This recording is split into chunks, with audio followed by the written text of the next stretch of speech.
Catholic Mobilizing Network works to end the use of the death penalty and promotes restorative justice. Let the Church always be a place of mercy and hope. Dale Recinella for Catholic Mobilizing Network.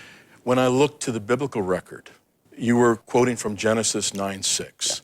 And again, the question is, was this a command by God that we must take a life when somebody takes a life? And as we look at Genesis 9:6, which is considered the Noahic code or the blessing of Noah, it's when he first comes off and hears God speaking, there are other elements in there that are also part of that we don't consider to be commands. Like, for example, the command that anybody who eats raw meat should be executed. We look at those and we see those as part of a poetic text. We don't interpret those as absolute commands. And so when I look at that, I ask myself, why do we take one verse and then the other verses right next to it in the same dialogue? We say, well, that's not a command. So I say, what did God do with the first murderer who we would consider a death row murderer, meets all the criteria in terms of first-degree murder, premeditated? What did God do with him?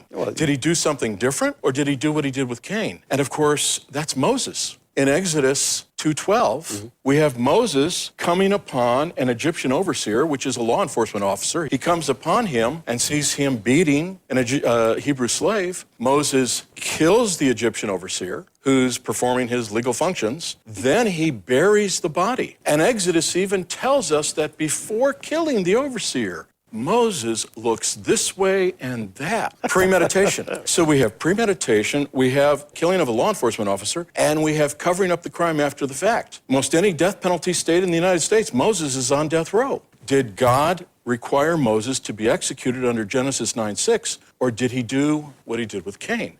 And of course, we know that God required Moses to go into exile in Midian with Jethro and the sheep. In those days, exile was where you put the bad person outside the city, because the good people were all in the city. Exile today is where you put the bad people inside the walls because we've taken up all the rest of the area. Biblical exile, I've come to the conclusion, is prison. And so when I look at Genesis 9:6, it doesn't give me a pat answer that God requires us to take the life of a murderer. It gives me more questions as to, do I have to do this to satisfy God? Because if God doesn't require this, why would I take the risk of executing an innocent person if God doesn't require it? And so that was how I found myself working through those passages.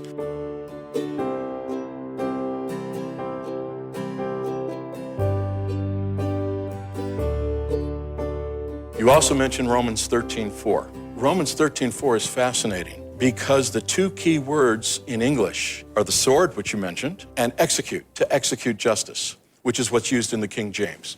Other translations use carry out, perform, accomplish. In the King James, it's execute. Well, the first thing about the sword is, you and I, in our day and age, we know the difference between a handgun and an Uzi.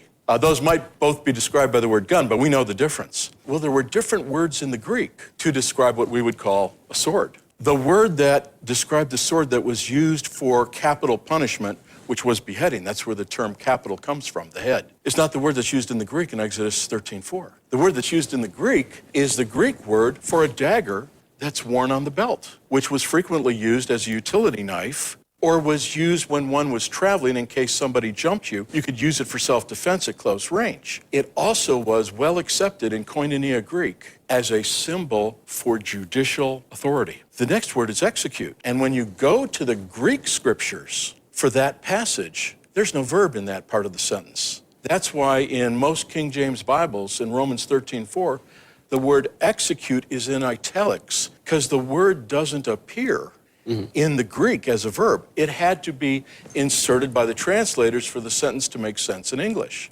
Well, one of the definitions of execute is to carry out, to perform. And so if one looks at that, it's possible that Romans 13:4 is telling us that government has the authority to wield judicial justice to carry out God's vengeance on those who reap evil. That means we're not being required to use capital punishment to satisfy God. We're being required to punish crime, which all of us as Christians agree on is extremely important. So that is what I've come to with my studies over these years. We believe in the dignity of all life. Catholic Mobilizing Network to end the use of the death penalty and promote restorative justice.